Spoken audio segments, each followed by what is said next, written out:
Cheers, CD family! It's your princess, and the new season of Strife finally has started, and I am so hyped. In my today's video, I want to cover everything you need to know when you enter the new season. So stay tuned!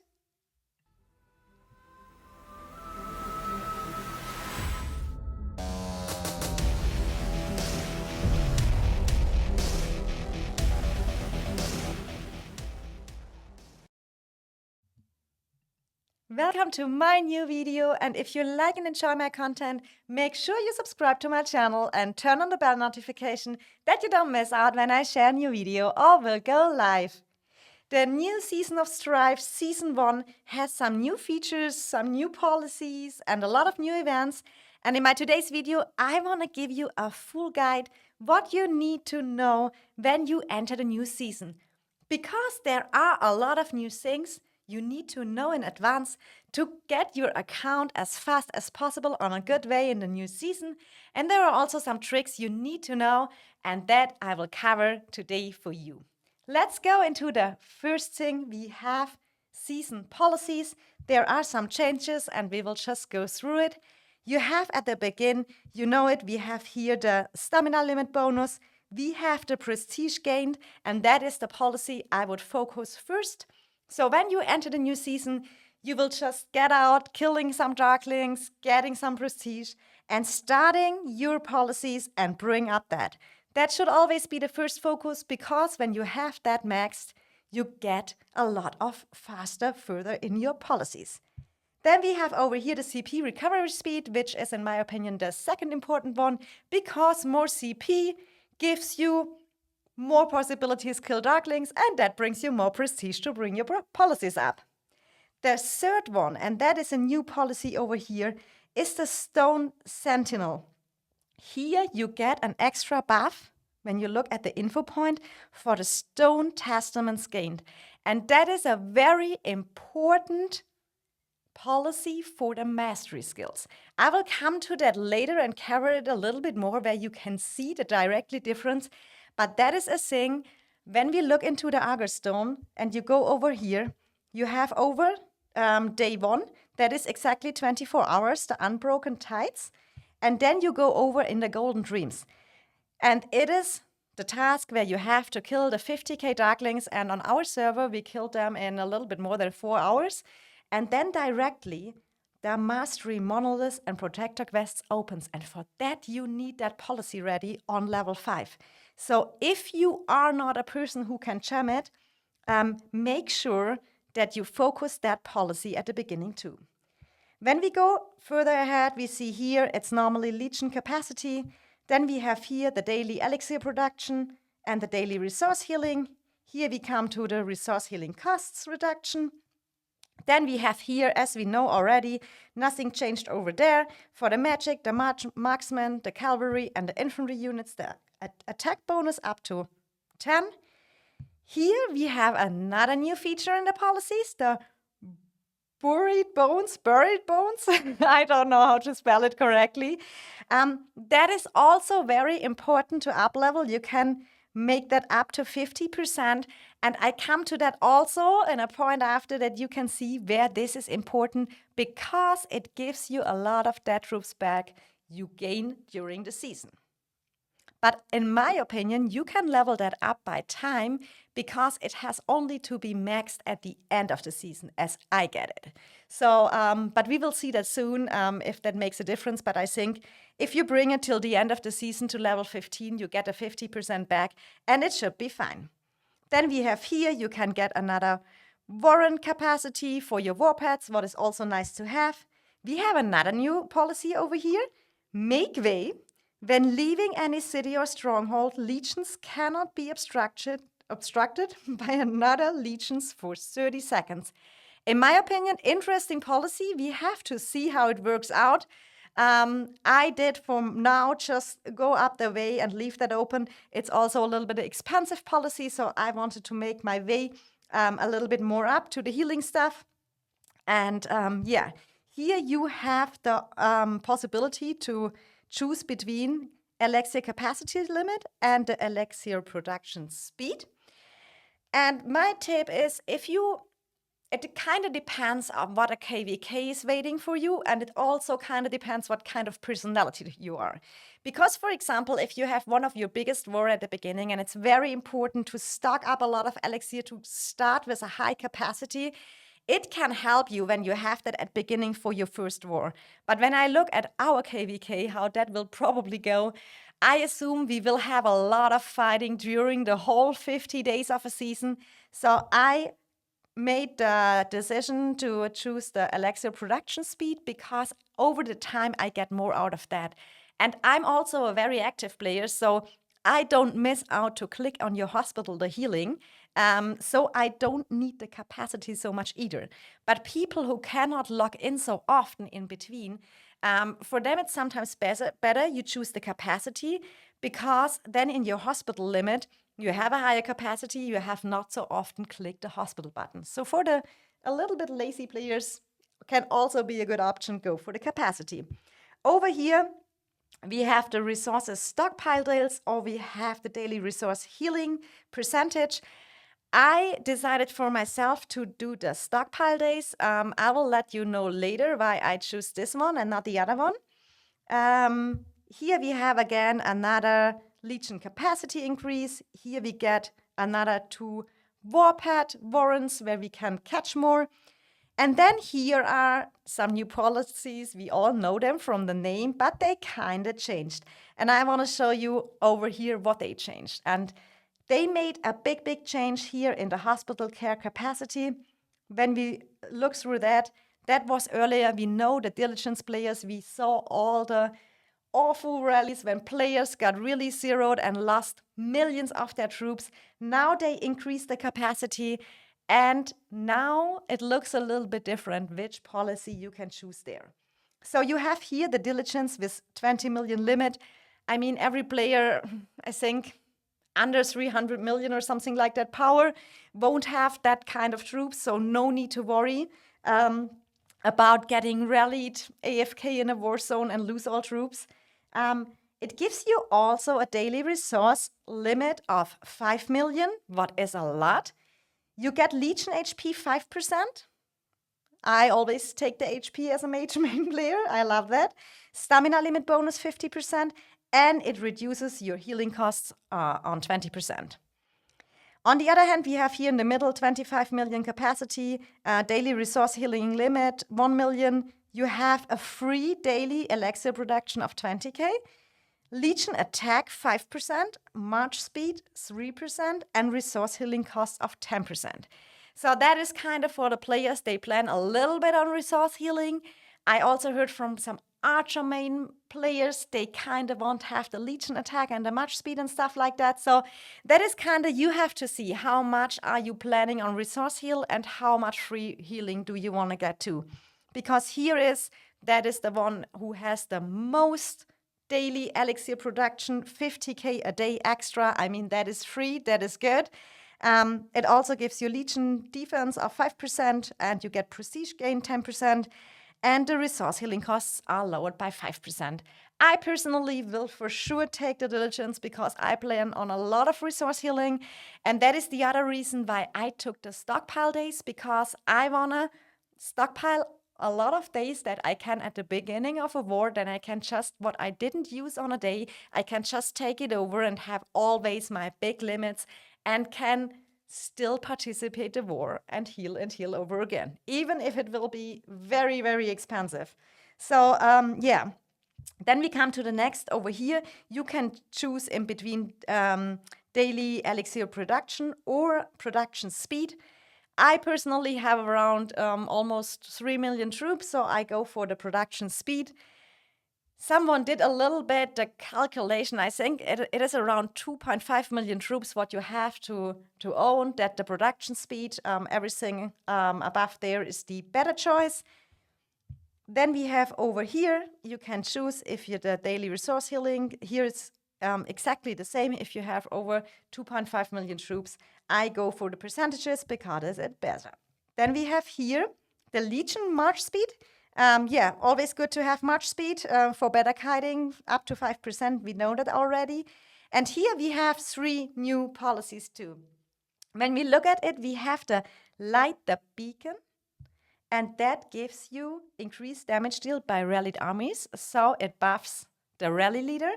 And then we have also increased damage dealt by garrison legion, that buffs the garrison person who is the garrison in a city. And we have the new alliance building. I think I can show it real quick over here. Let's go into it. We have the siege bastions over here. And when you see here and you go into the siege bastion, that one has to be garrisoned and can be rallied. And that's why it's so important for the rally leaders and for the persons who garrison max that policy too.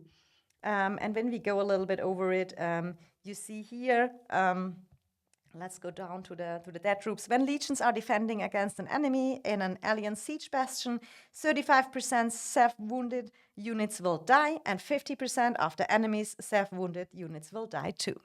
So that is basically the policy. If you are not a rally leader or if you are not a garrison, you have not to worry about that two policy so much.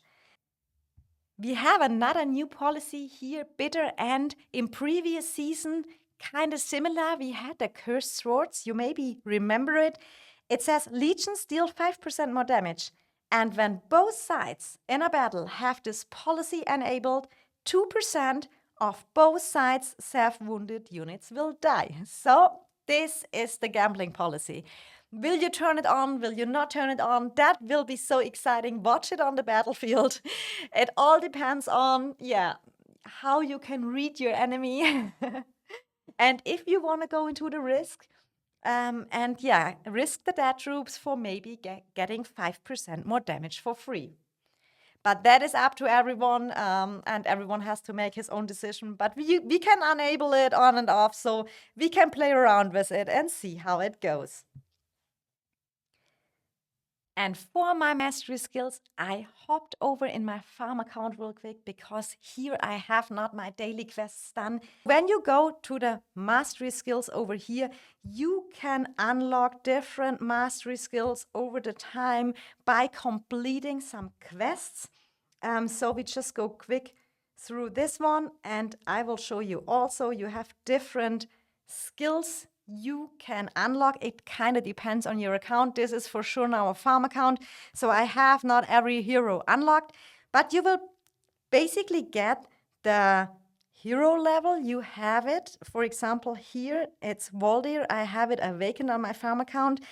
That's why it is already level 5 skill, and you can unlock that mastery skills and replace another skill on your main heroes you place with that skills.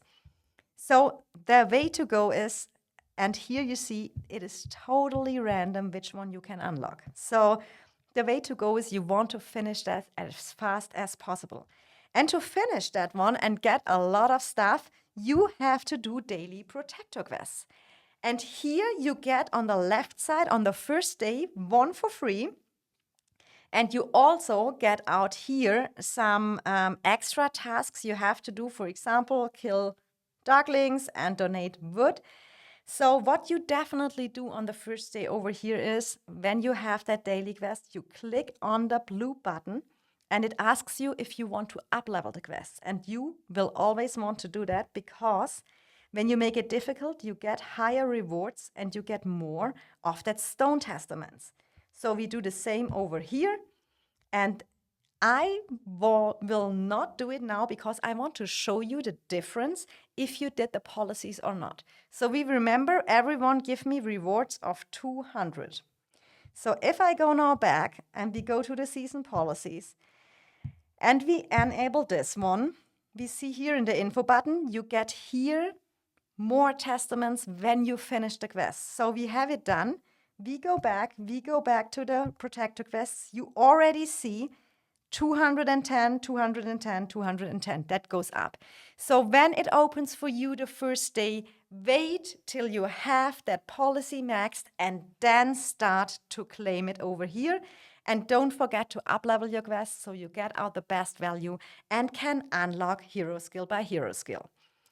And which skills used for what one, that is probably something we can cover in a separate video. I want to just to give you today the things which are important when you enter a new season. What have you to look for that you don't mess it up, and you really you don't want to miss out that free testaments, because you want to unlock as much hero skills as possible. Now we come to the next new feature, which is over here on the left, the Ossuary. Here is all about dead units and how much you can revive after the season ends. So you can clearly see over here, I give you a little bit the overview that you can read through and screenshot it for yourself if you want.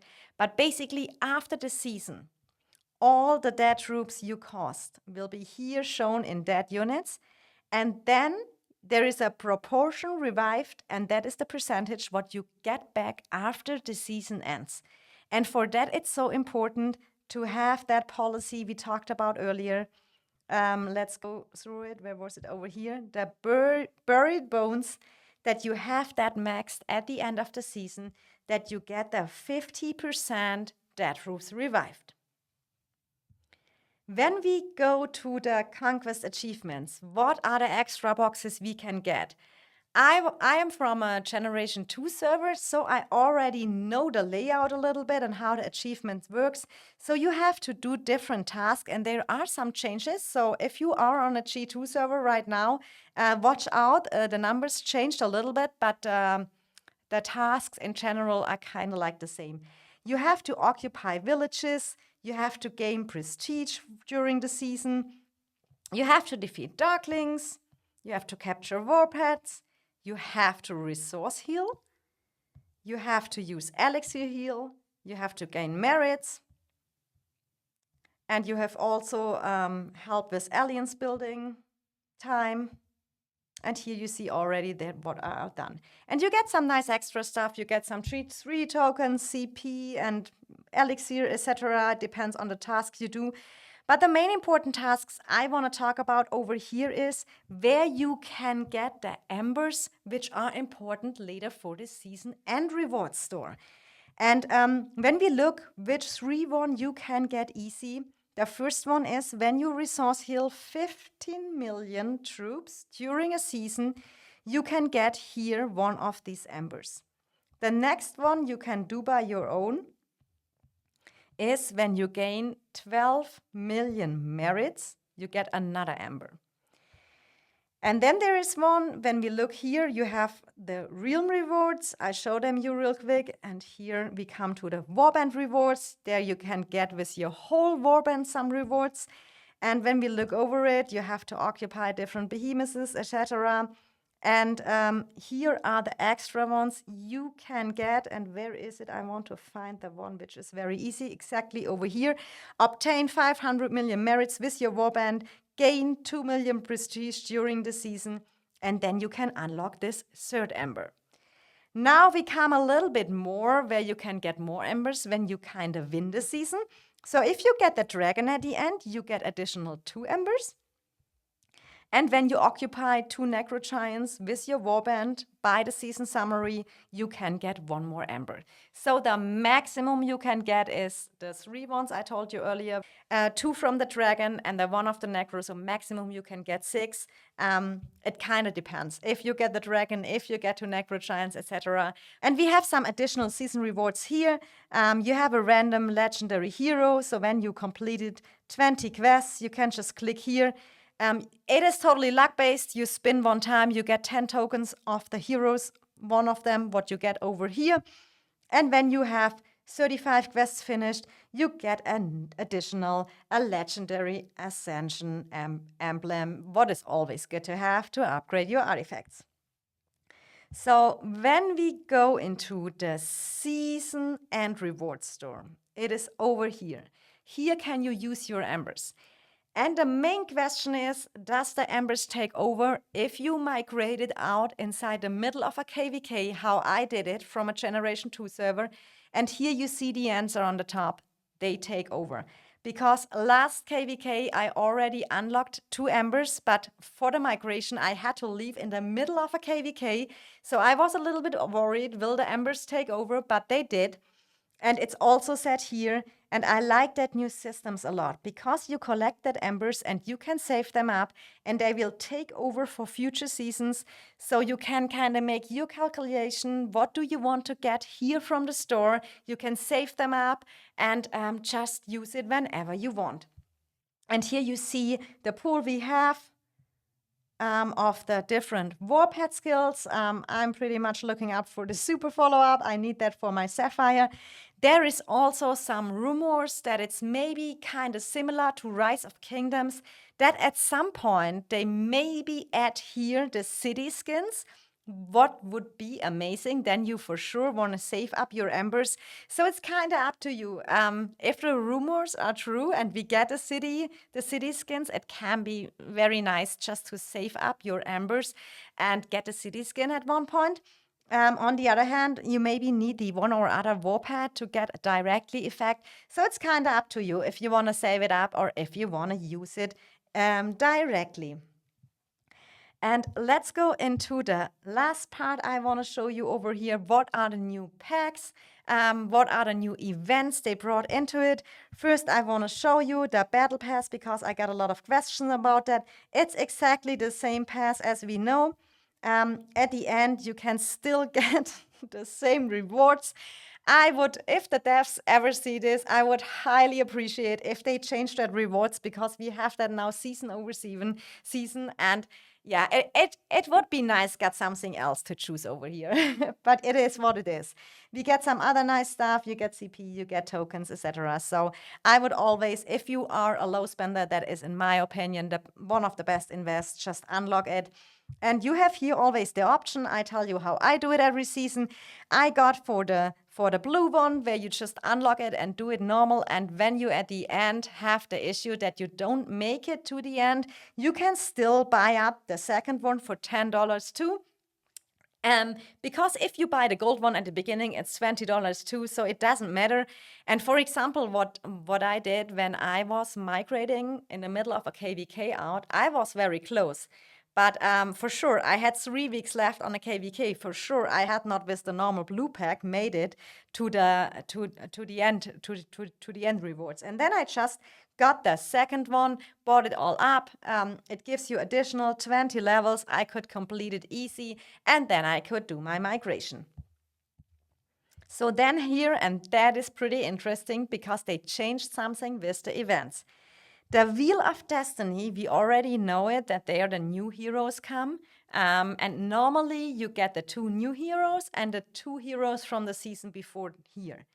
But now we can choose the heroes. So you can randomly pick your 4 heroes you want to have.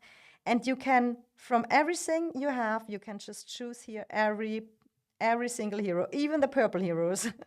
I would not recommend that.